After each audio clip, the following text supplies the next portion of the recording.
Assalamualaikum, saya Nur Fitriah binti Zulkafli, pemegang nombor matrik C20A1164.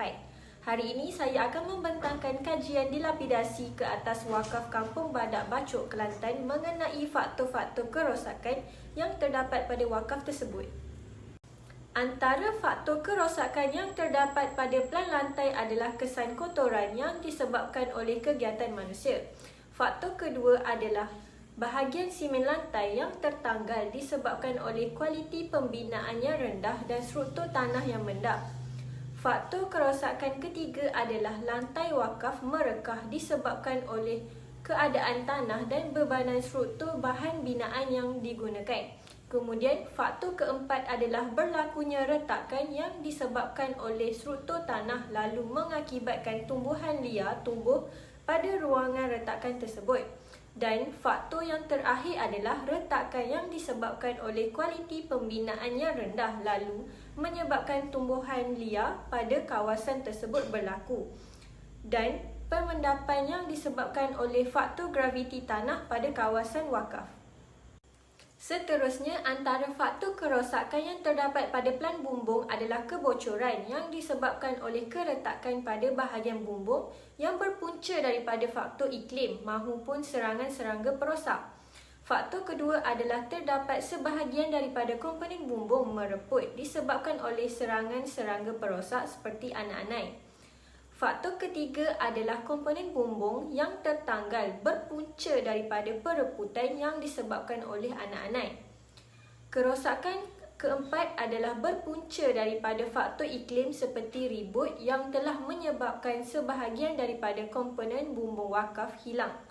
Dan faktor yang terakhir ialah struktur kayu pada bahagian bumbung mereput dimakan anak-anak. Selain itu, pada pelan pandangan hadapan pula terdapat kerosakan seperti pereputan pada struktur kayu bumbung yang disebabkan oleh serangan anak-anak. Manakala, faktor kerosakan kedua adalah berpunca daripada kebocoran pada bahagian bumbung yang disebabkan oleh keretakan yang berkemungkinan berpunca daripada perubahan iklim atau serangan serangga perosak. Faktor ketiga adalah serangan daripada pertumbuhan-tumbuhan mikro seperti lumut pada bahagian dinding lantai yang berpunca daripada faktor abiotik iaitu iklim. Kerosakan keempat adalah keretakan yang berlaku disebabkan oleh kualiti pembinaan yang rendah lalu menyebabkan pertumbuhan-tumbuhan liar pada bahagian lantai dan berlaku pemendapan yang berpunca daripada faktor graviti tanah atau struktur tanah di kawasan tersebut.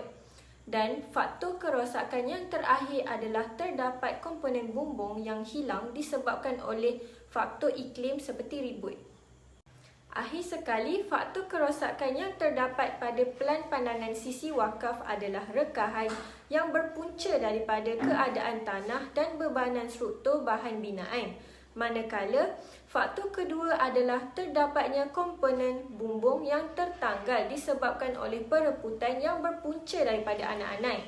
Faktor kerosakan ketiga adalah serangan daripada serangga angkut-angkut yang meninggalkan kesan kotoran pada tiang wakaf. Seterusnya, faktor kerosakan keempat adalah kegiatan vandalisme pada bahagian tiang wakaf yang disebabkan oleh kegiatan manusia yang tidak bertanggungjawab dalam merosakkan kemudahan awam.